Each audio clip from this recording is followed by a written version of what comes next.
Welcome to High Output, the podcast exploring how today's engineering leaders are building tomorrow's high-performing teams.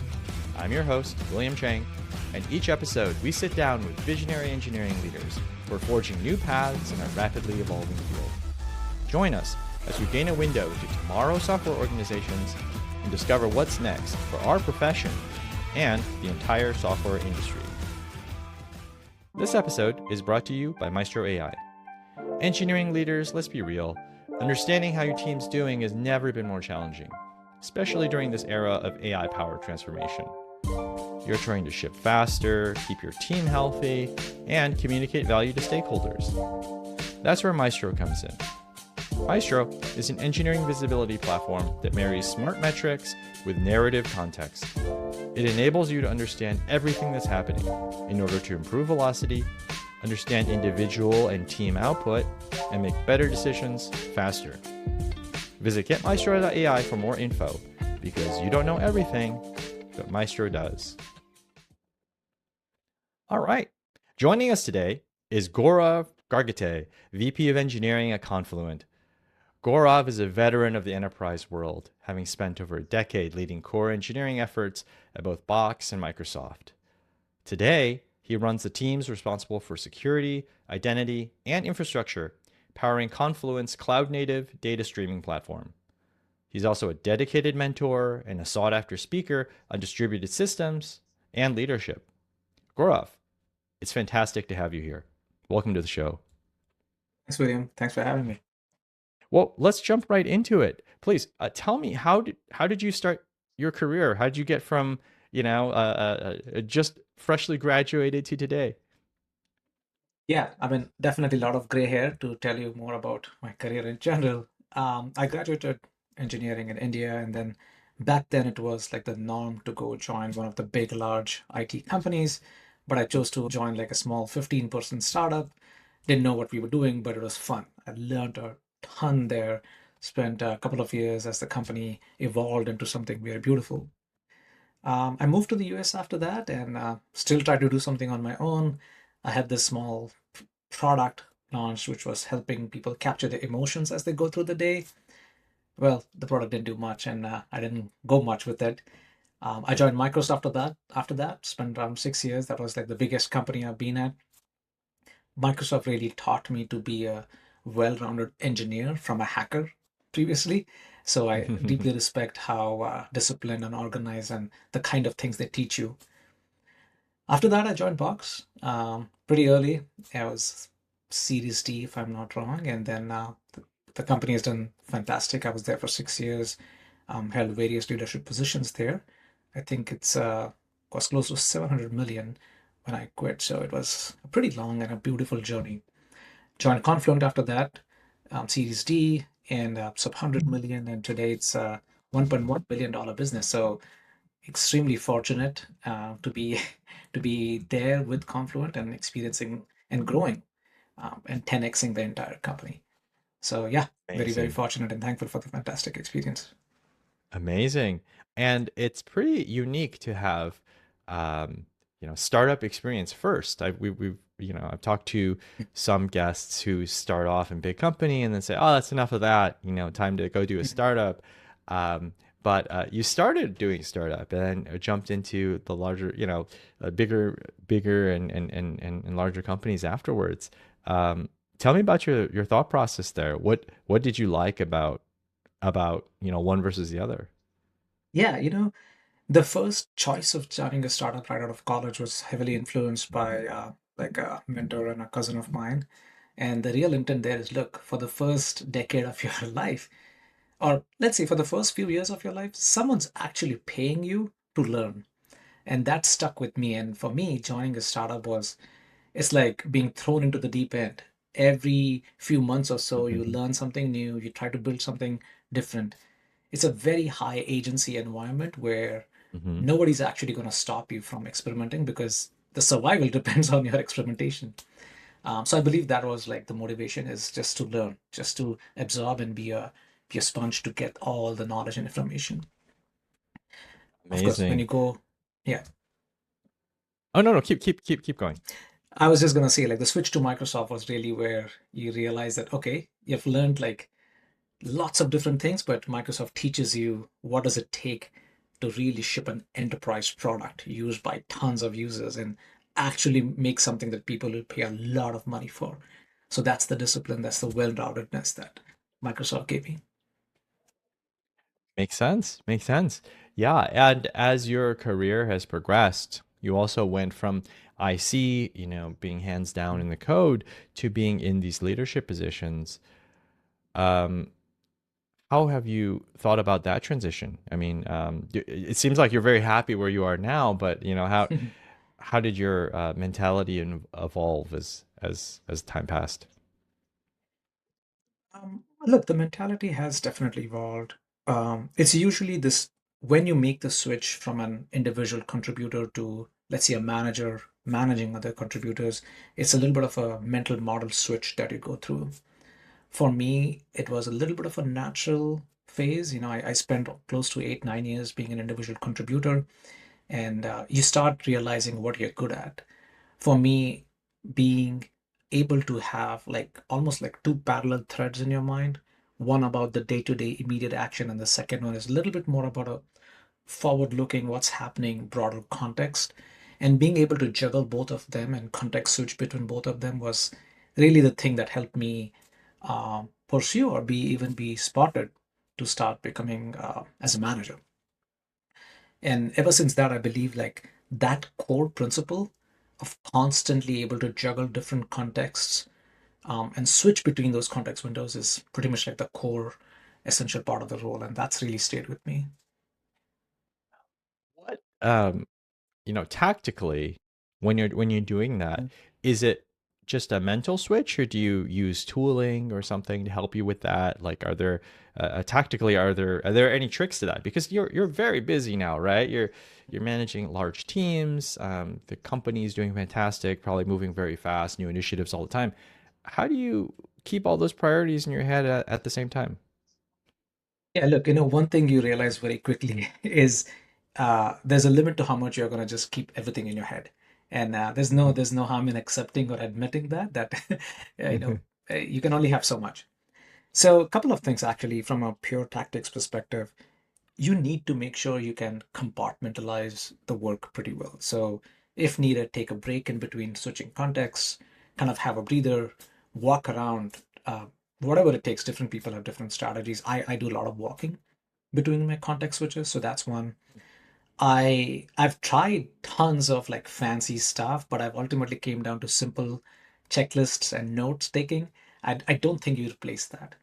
Obviously, now with amazing AI tools, you have all of the ways to capture the notes and meeting transcripts and stuff like that.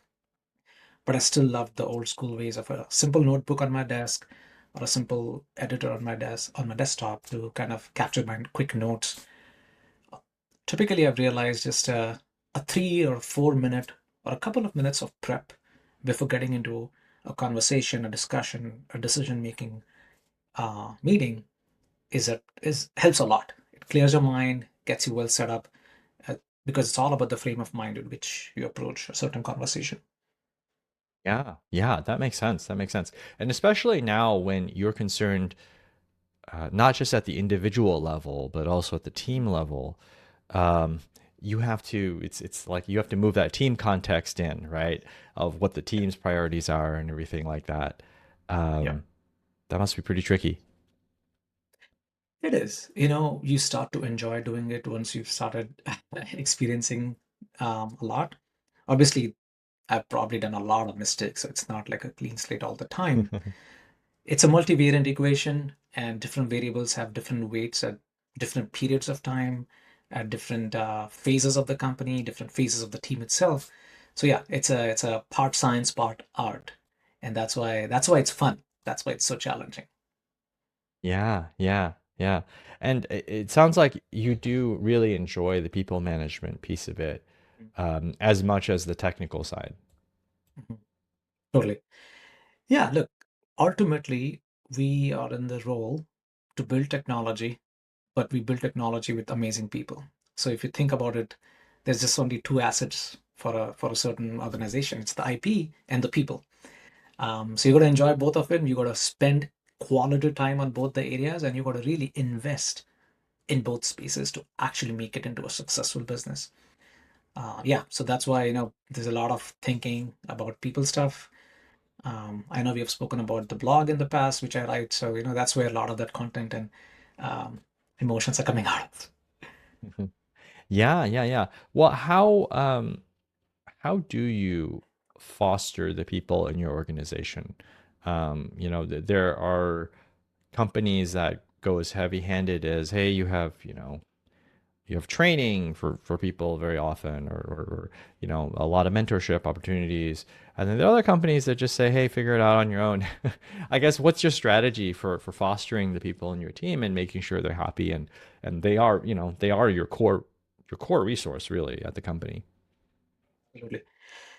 Um, to begin with, I think fostering the right culture and fostering an environment where people feel valued, people feel like they are doing the best job in their career, people feel like they're actually being pushed and stretched and challenged intellectually is really a big part of my job. Now, as you said, there's a spectrum of doing it. You can be like training and bring in people who actually just tell you what to do and like completely sterile it so that everyone just follows the run book. Whereas on the other side, it's YOLO, just go figure it out as you go. I think it's a balance. It's an obvious answer that I feel like my approach typically is to, I mean, the fundamental principle is to treat people like adults and they will behave like adults. So really give them as much context as possible, bring them into the fold and understanding how I make decisions, where the business is going right now, where the company needs to make certain decisions, and enable them, let them have that agency to kind of make those micro decisions as much as possible. So in most cases, I do have some kind of framework, some guidelines on how we should be approaching. I am pretty um, I would say strong, or I would say very hard when it comes to having certain types of cultures around collaboration, a one team attitude, working as a flat team, having clear and open communication lines, and not having walls. So there are certain these principles which I'm actually not ready to compromise on. But beyond that, I really believe in letting people work their way on how best is their own leadership style. Yeah. Ultimately what every strong individual or a leader wants to be done is they want to be held accountable for the outcomes and the results they deliver, and nobody likes to be micromanaged on how they get there. So if I can help the people with the why and how to measure the what's, I believe they can take care of how to do it, when to do it, and the details of the day to day. Mm. Yeah, yeah, yeah. And when you're building that culture in your organization, are you hiring for people who already believe in that? Are you training them as they Mhm. come into the team? Um, how does that work? Yeah, that's a great question. I think in the first previous half of my life, there was this constant thing about a culture fit. And over a period of time, I've realized it's the culture fit is actually not the perfect way. Usually, it's a culture add Hmm. because what really happens is if you can hire people who share the values and the principles of your organization, of the business, of the broader community, then they can come in with their own flavors and their own experiences, and that can actually help the culture evolve. It's Hmm. it's actually a bad idea to have a very closed door, thou shalt only follow this culture and nothing else. It's actually the right way to believe in certain principles, hold strong to your principles and values, but then let the culture evolve around it. As new people join in, as people grow in their roles, as people from different companies and backgrounds and experiences come together, the beauty is that an evolved culture being held strong on the principles of the company actually makes it a success story. That's really The interesting. the Well, I was actually gonna ask, like, what is a could you give an example of a specific, something that someone else brought in that the company grew that way, and you felt that that was a really successful transformation? Yeah, yeah, totally. Look, I think And again, this probably is a mistake on my side. Initially, in the first part of my career, I always felt like the classic agile way with sprints and scrums is, and and all of the things that work around it is the approach any type of engineering projects.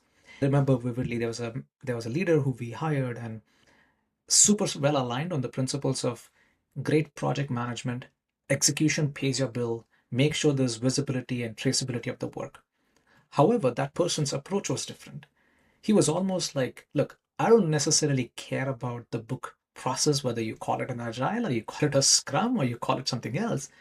What I would love to have the agency is to ensure that I manage and track my work. My engineers feel like they actually are doing the best work of their life and there is quality gate and accountability. So don't push me or don't tell me that this is the only way to run your project management. Let me handle it. But as long as our outcomes are there and my teams and my peers and the partners actually have the traceability and visibility of the work, we should be good. I think that was like a really good or a strong aha moment for me where I realized I was unnecessarily dogmatic in my approach, and actually, this additional way of doing it opened up so many gates. So, I'm really thankful for that lesson this person taught me. And yeah, I think I've kind of opened up my own ways of thinking in these areas now. Yeah, yeah. And that makes a lot of sense, right? And that goes back to exactly what you said earlier, which is being flexible in maybe the specific approach, but keeping to the same core principles of the company. You still need to execute well. You still need to have a good visibility layer, for example. But how you do it can be up to the individual leader and their Yep. teams. Yeah. Yeah. And there is always a fine balance. You don't want to have 30 teams have 30 different innovative ways. So, it's Mhm. like there is a phase or a time where letting the thousand flowers bloom is a great approach. But there's also a good way to just say, look, here are like probably 5 or 6 ways. These are archetypes, and then you figure out how to do it the best. That makes sense. That makes sense. Yeah, yeah. I think trying to manage, a couple hundred person, 1,000 person organization where every sub team of 10 people, has a different process, that would be very, very hard. So makes sense. Makes sense. Um, Shifting gears a little bit, you mentioned that earlier that companies have really two big sources of uh, I guess IP, right? They have like people, talent, and the knowledge in their heads, and then you also have the actual technical, the code, that sort of thing. Um, Now with AI coming in the picture and people being able to implement more, has that has that changed anything, or how are you actually um, how have you implemented AI in order to make sure that you still, you can still keep onto that actual like the make sure company's code is working and that ensure that pillar of the company still succeeds moving forward. Yeah, yeah, totally. Look, I think to begin with, AI is here to stay. It's no more just like a fad. It's a reality that is touching each and everyone in the world now. And especially engineering, software engineering has been one of the first areas where AI has genuinely provided a very different, open way of doing things. Now, my view has also evolved over the last, let's say, 24 months. Um, as you can expect, every quarter there's something different that's coming up, and we are all trying to figure out what's the best way to approach it. So I can tell you where I am right now. Originally, it was all about pushing for AI adoption within an organization and a company, encouraging our engineers to kind of go over that, cross the chasm of, look, oh wow, AI is actually taking my job. No, it's not that. AI is actually enabling us, right? And AI is really the way to do things. So there has been and was a lot of push on just adoption and try it out and play with it and see if you can implement in our day-to-day lives. I have since then also changed my way of thinking on where I would love to see the AI being providing the high ROI. At this point, the way I like to approach it is I look at a typical software development life cycle, the SDLC, and it's almost like a tree with various branches of various workflows and jobs and categories of things that people do. What I would like to get to is figure out these branches that no engineer really enjoys to work on. Remember, especially as a cloud infrastructure company, there is a ton of work in operating, managing, keeping your infrastructure secure, scaling the business in the cloud as the new workflows come up. And there are a lot of things that AI can genuinely do well. For instance, we do a lot of work on security patches and managing and vulnerability management. Those are some of the tools and the skills that we are building in house to basically have all of them being completely taken over by AI. So at this Mm. point, the engineer is administering and managing that. Another example is we actually have a lot of infrastructure that needs to be set up and toned down because we have to set it up, test a few scenarios end to end, and then tear them down across three clouds, across 100 regions or so. Mm-hmm. That's a category or a family of work that AI can completely take over. And again, the engineer is administering and managing it. What I have now started believing very well is engineers actually love to do the innovation. They love to do the new problem solving. They love to have that Mm-hmm. that ability to write new code in a way they feel it's appropriate. So I feel I would love my engineers to actually have that mental space to invest their time in that high value work and let all the undifferentiated work, as a couple of examples I explained, be taken over completely by AI. And I believe that's where the power is going to be because the pie is getting bigger. We got to look at this AI as a way to expand the pie of work that engineer can do, not necessarily just accelerate what they were doing last year. So if we can keep an open mind like that, I think AI is going to be a net benefit for the broader engineering ecosystem. Yeah, yeah. And that's a different way of thinking about it, right? It's not just let's adopt Claude Code or something, Hmm. Hmm. let's or even um, let's speed up UI development. You're thinking actual functions that Yep, engineers have to do, and then automating that grunt work. correct. And especially the work that, not every engineer is going to enjoy doing it 10 Yeah. times, right? Let's automate that. Let's kind of get such that it's more of a managing it instead of actually having to spend hours struggling and battling with it. Does that mean that there are some roles, I think, like a SRE, right, a site reliability engineer, things like that, where or even DevOps, these old types of roles where maybe their job was, setting up environments and then tearing them down and things like that. Do you think those roles are going to change over time, or will it be that there are specific roles that change and evolve or go away, or do you think that even those folks um, can still have their field of expertise, and then they're still guiding the AI in some way? Yeah, that is a great question. And again, this might be a provocative take. So let me still put it out there. Look, every role, every fucking job category is going to change because of AI. So it's not just the DevOps or an SRE. Each and everything that a knowledge worker has been doing is getting to change. It's getting touched and it's evolving. Mhm. A very classic example for our industry in the past decade was, look, before cloud became the de facto way of building any type of SaaS, data center operations and data centers was a big role, right? And then what happened was the same people learned basically your AWSs and Azures and GCPs, and they started to work more on the automation and the tooling and the scripting and kind of delivering value through the cloud providers. It doesn't mean that we do not have DC ops or data center ops today, but the number of companies, teams that need that level of work has shifted. I believe the same transition is going to happen now. SREs with the AI SRE tools, yes, the role is going to shift and change. People are going to leverage these tooling. People are going to leverage the RAGs and the MCPs to actually get better, faster at doing what they were doing, and create the headspace to learn the new areas and new work types as they evolve. What I fundamentally believe is if we have the ability to learn, if we have the ability to think through first principles and be a core computer scientist at the technology level, you will start picking up different skill sets as we go. Yeah. This is one field, I mean, computer science has been that one field which has always moved faster than other areas, and we have always had to learn new things. So it's not different on first principles. It's definitely a lot more faster than accelerated now because of the AI transmission. Yeah. Yeah. And what's interesting is it's this, no one knows exactly what the final shape is going to be, right? And maybe there isn't going to be a final shape. Things are just changing as time goes on, but it feels like everybody, um,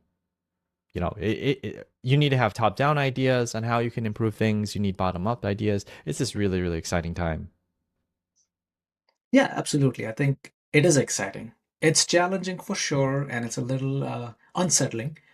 However, I think it's exciting. And if we can keep learning and if we learn how to learn, I think we'll be in a much better state than today, actually. Yeah.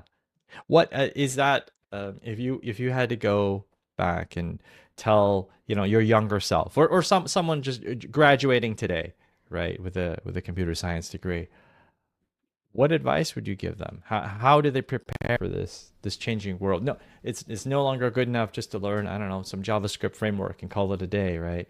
What would you tell them? You know, what I would tell them now is probably not going to be very different from what I would have told them, let's say 5 years ago. And I'll explain why. Look, when I was kind of growing up and graduating, um, when I actually went to Microsoft, there were a lot of people who were like, wow, you don't know how to write device drivers? Man, are you really an engineer? Right? Because I was writing like the layers on top. So, that fundamental thing, like, look, the previous generation did something at a lot lower level, and then the next generation is doing something at a lot different layer. That's always been happening for decades. However, through these decades of transformations, the core principles of computer science, understanding operating systems, understanding the core fundamentals of databases or storage systems, or even the internals of memory management, they haven't necessarily gone out of fashion or changed. Yes, you don't Mm. use them in a day to day code, but the fundamental understanding of these core principles is what allows a great engineer to learn and pick up new things. So, my genuine advice really would be to focus on the fundamentals. Learning new things has become easier.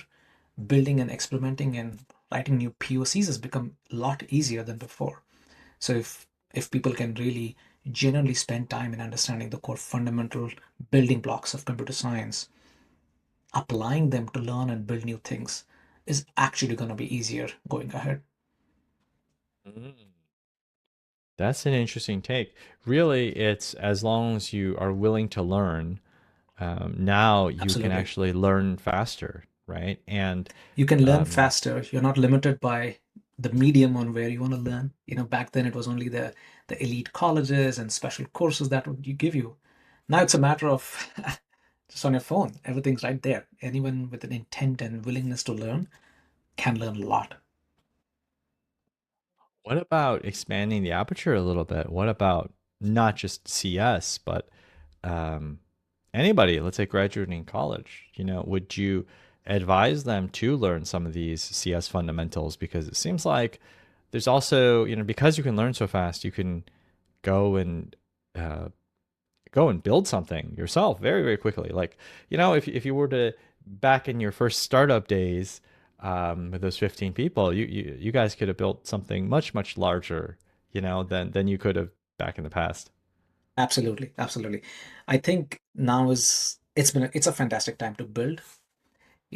Software is eating the world has been said like for the last I guess 15 years, 20 years now, and it's real. It's not only happened once, but it's going to happen again, where maybe AI is going to take over the world.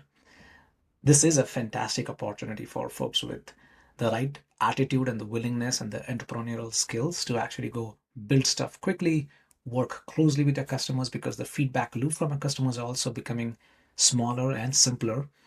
So again, I think if you have the willingness and the attitude to do it, it's almost like the friction to do it has been lowered a lot.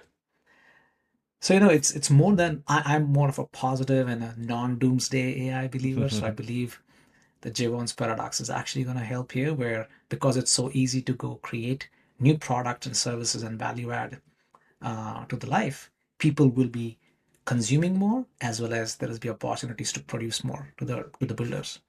So I think it's going to be a net positive. Yeah. Well, thank you so much, Gaurav. I love the positive take. I love your emphasis on continuous learning and continuing to keep your brain sharp for the future. And I think Totally. that I agree with you. By the way, I agree. I think that's the way forward. Um, Thank you so much for your time, Gaurav. Really enjoyed chatting. Thanks for coming on the show. It's been great. Thank you for having me. Thanks for tuning into this episode of High Output. If today's conversation was useful, please take a moment to subscribe wherever you get your podcasts. Engineering leadership is evolving rapidly, and we're committed to bringing you insights from the front lines every week. Visit getmaestro.ai/high output for show notes, transcripts, and past episodes. Until next time, I'm William Chang, and this has been High Output, where we explore how today's engineering leaders are building tomorrow's high-performing teams.